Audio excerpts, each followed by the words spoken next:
I'll never forget that face. It haunted my dreams, and the headline still burned across my mind. Teacher's body found mutilated by local river.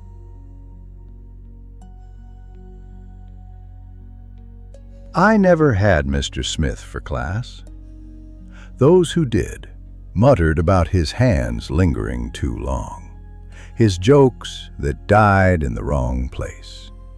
He was an asshole, sure, but no one deserves to be murdered, let alone to have their face taken from them.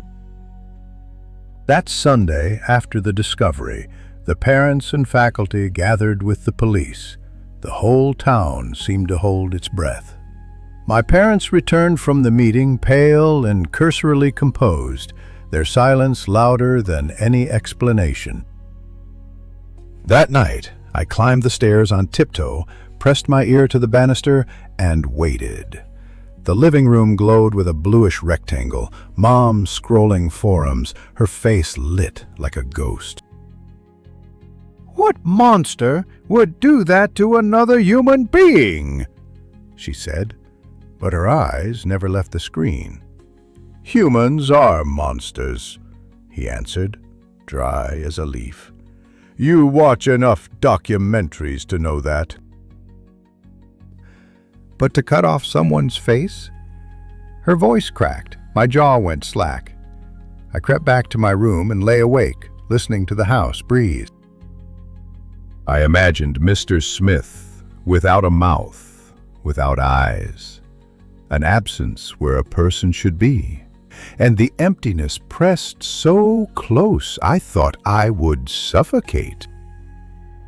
It was not just fear, it was curiosity stitched to dread, and guilt for having listened. School was closed the next day for the investigation.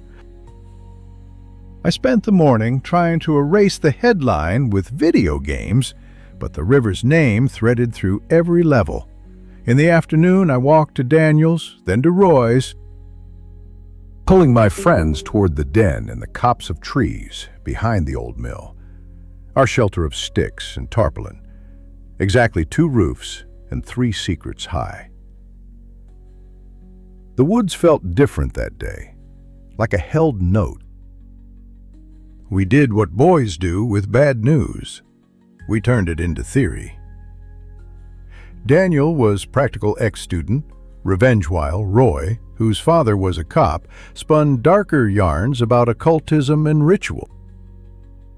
I told them what I had heard from the living room.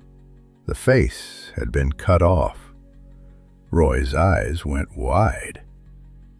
"That sounds like them," he whispered, meaning whatever them was bullies, cults, a town secret. We argued until the sun thinned. When the light turned the color of old paper, Roy began pacing and tapping the ground with a stick. We asked him to stop. He couldn't. He said he needed to process. That was when he froze. "I just saw someone watching me," he said, small. "Don't joke," said Daniel. But Roy wasn't smiling. He pointed toward a gap in the trees, and suddenly the woods were full of waiting. The den was thin. Walled leaves rustled like teeth, so we eased out, inched, peered. We saw nothing at first, and laughed too loudly to convince ourselves. Then a footstep somewhere off the path crunched, stopped, and started again. We held our breath. The sound had direction. The rhythm of whatever walked was deliberate. Getting closer. We ran. I have never run like that before or since. The forest turned into a breathless blur of roots and branches. Daniel sprinted ahead, the best of us, a shadow swallowed by dusk.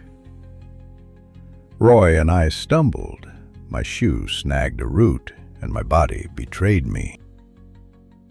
I hit the ground hard, and for a second time dilated, and the world held its shape like a photograph. Leaves snapped behind me, my chest hammered with the taste of fear. I got up. I could not let the thing catch me. I ran until light and town reclaim the path. When I finally glanced back, stung by sweat and a child's conviction that something was behind me, I saw a figure in the thinning dark, hooded, tall, still. It stood on the edge of the trees, like a punctuation mark. For a moment, in the wet space between two heartbeats, it turned its head. The face that looked back at me was Mr. Smith's face. Not just similar, his eyes, that crooked scar by the mouth, the way his jaw clenched. Except the jaw was wrong, like a mask set too carefully, edges visible where skin should be seamless. It was smiling and not smiling at once. I think I screamed. I know I ran faster than I had before, my legs pumping on raw instinct until the path spat me into the street and into the light of houses. I never saw Daniel or Roy until the next morning. They said they had hidden, that something had stood at the edge of the trees watching them too, that they had seen the same face. The police never announced a breakthrough. The river was searched and dredged, and the headlines grew thin. Adults closed their mouths like people who had swallowed bone. My parents pretended nothing had changed. They left less often. The nightlight stayed on in the living room longer. After that night, I learned how little truth a face could carry. Mr. Smith's features appeared in the worst places. A man at the bus stop with a crooked smile, a photograph in a shop window, a teacher on morning TV whose profile was cast soft but familiar. I replayed the chase 1,000 ways. In some versions, we were 3 and escaped together. In others, only I ran. The memory is a slippery thing. Sometimes I convince myself I imagined the face entirely. A child's need to tie the headline to a story with a villain. Sometimes I feel the prickle at the base of my skull like nails. The thing that frightens me most is not whether it was Mr. Smith. It's that when I close my eyes, I can still see that smile set wrong, edges visible, and I know it watched me until I could no longer see it. I tell myself it's over. But sometimes, at night, when a shadow moves past my bedroom window and the house breathes in the way it used to, I flash on the hooded figure at the thicket in the hollow, practiced smile of a face that shouldn't fit anyone alive. I try to forget. I try. I never can. I try to forget. I try. I never can.